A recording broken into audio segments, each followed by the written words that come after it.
Most critics didn't seem to like Netflix's new original film Red Notice. I mean, wow, did they have their critiques. But despite these negative reviews from reputable sources, Red Notice, starring Ryan Reynolds, Dwayne Johnson, and Gal Gadot, it's on its way to becoming the most watched original film on Netflix. So what is 150 million? 150 million people watched Red Notice on its opening weekend, which is a record. Now, I'm a bit of a sucker for art heist movies. It's probably one of my favorite subgenres in all of cinema, and this movie seems to fill all the expectations of that genre. It follows FBI agent John Hartley, who, in order to clear his name, teams up with the world's most notorious art thief Nolan Booth to steal Cleopatra's 3 golden eggs before they're obtained by another ruthless art thief known as the Bishop.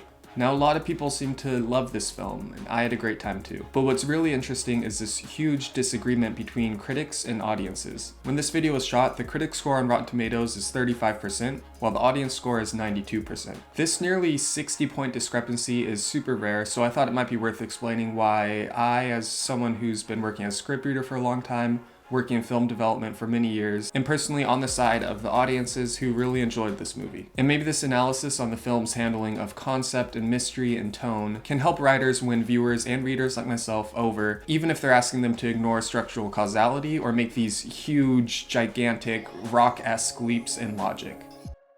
Hello everyone, my name is Jacob, and I'm a senior story analyst with Slated. Red Notice is a brand new film, so I just want to warn anyone watching that there are a lot of spoilers ahead. As mentioned, critics weren't so hot on Red Notice, with most complaining that it felt just too formulaic. To some extent, they have a point. The Rock plays basically the same character he always plays, so does Ryan Reynolds. You're like a well-dressed wall. And yeah, it follows the 3-act structure to a T. Safe to say, we've definitely seen this film before. Do you even age? How long's it been?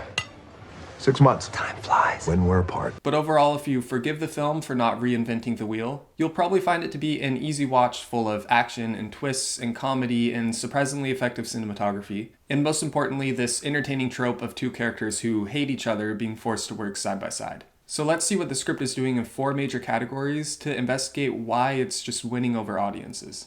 Now, something you'd kind of expect from this sort of pitch in the blockbuster cast is it's not really going to be the most sophisticated or well-planned story. Most notably, there's a twist in the end that mostly undoes all the character and relationship development for one of the dual protagonists. And because of that, it's kind of difficult to know who to feel emotionally invested in the last 15 to 20 minutes of the story. And then it kind of collapses into a messy, rushed resolution that might set up an interesting franchise, but is ultimately asking a whole lot from audiences. By the end, it's almost like the filmmakers are saying, look, we know we made a huge mess right here, but you enjoyed the last 90 minutes, right? So if you bear with us a little longer, we promise a great sequel. And the gaps of logic are definitely not limited to the 3rd act.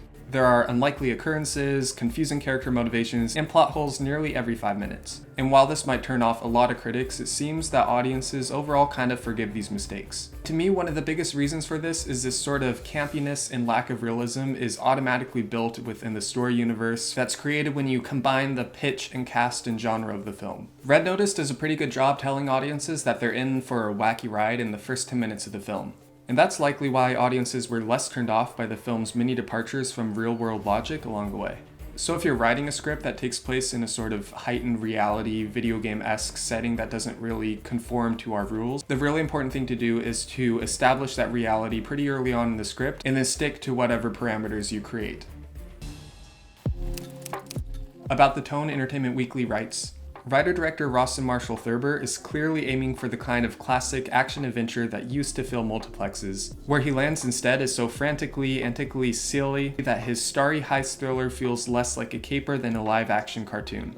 A grab bag of strenuous madcap shenanigans loosely gathered into movie form. And yeah, in some ways it's true, and when I was watching with a friend, he kept pointing out how it felt like a video game. But in many cases, it's also what entertains viewers and what they were kind of hoping for. Now, Red Notice is what in the film industry is called a high-concept film. That essentially means that the idea and the concept behind the film is the main draw, rather than a promise of this internal character journey or some realistic reflection of a theme. Examples of high-concept films could include Inception and Jurassic Park. Oh my God, it was Jurassic Park. That's Jeff Goldblum. No one really wants to see Jurassic Park because they're interested in seeing how scientists grow and reflect on this question of man playing God. They go because they want to see dinosaurs escape from a park and wreak havoc.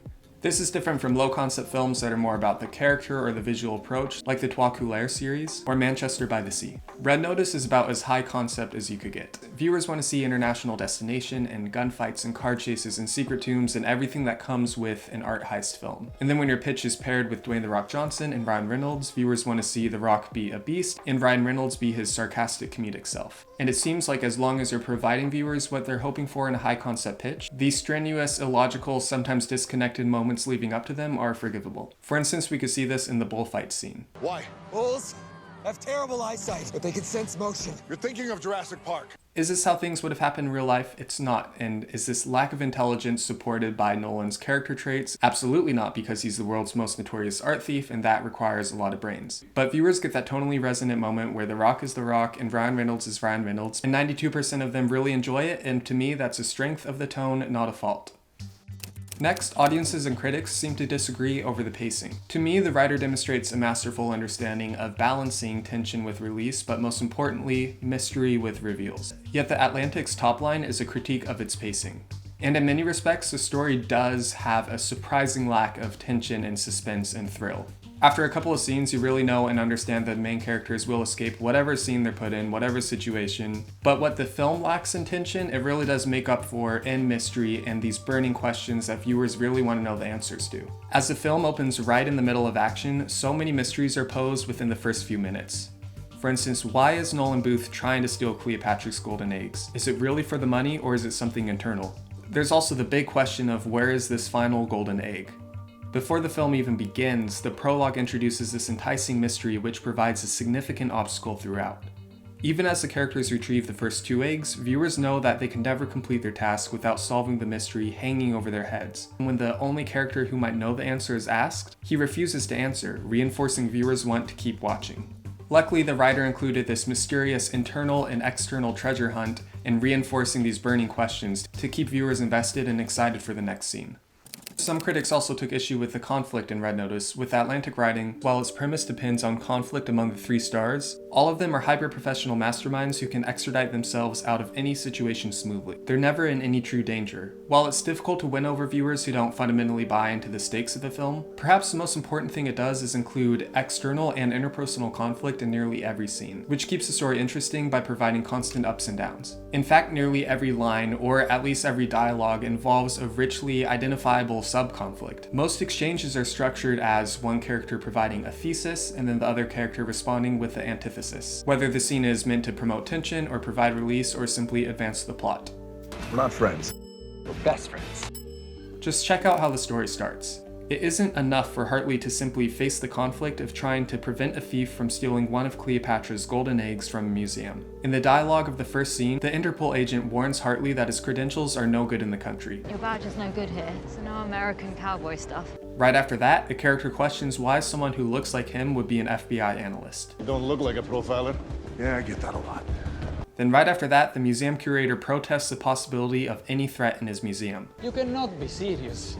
And then finally, Hartley has to convince a kid to give him his soda to prove the egg has been stolen, before he finally chases the discovered thief Nolan Booth. This whole section that barely lasts 2 minutes could have simply been Hartley arriving, warning about a thief, and then chasing the thief out of the museum. I mean, plot-wise, that's all that really happens. But instead of just rushing through major developments of external conflict in the story, just getting viewers from point A to point B, the writer ensured that nearly every exchange or dialogue involved some sort of smaller conflict or battle, which in turn made every second of those intro 2 minutes so captivating and entertaining and pulled audiences in immediately. The writer even does this in calmer moments of release. For instance, while laying on their cots in prison, Nolan embarks on this monologue involving his emotionally abusive father and how his somewhat traumatic childhood brought him to the life of crime he lives today. Before Hartley says he's sorry for Nolan, he snores and pretends his monologue put him to sleep as a joke. With that little bit of conflict and challenge added within the dialogue, the scene becomes so much more dynamic and memorable while still achieving that bonding moment that was the whole purpose of the scene to begin with. This film is full of this meticulous and specific handling of smaller conflicts and clashes of dialogue throughout, which is why I think a lot of people found it entertaining not just as a whole, but on a scene-by-scene level. So overall, I enjoy this film, a lot of people who weren't critics enjoy this film, and even though a lot of the the critiques are justified, the dialogue is sometimes on the nose, the tension is super low, and the premise is far from original, Red Notice seems to offer viewers a lot more than they ask of them. And they fulfill all the expectations of why a viewer would want to watch a movie like this in the first place. The truth is, you don't have to succeed in literally every aspect of storytelling to be successful, to be good, and to be a hit. This is part of the reason why Slated's coverage service, which scores scripts and films on a whole variety of categories to come up with an overall score, seems to give a more accurate view of the overall strength of a story. Readers, like myself, could point out specific categories of weaknesses without faulting the whole script for a few plot holes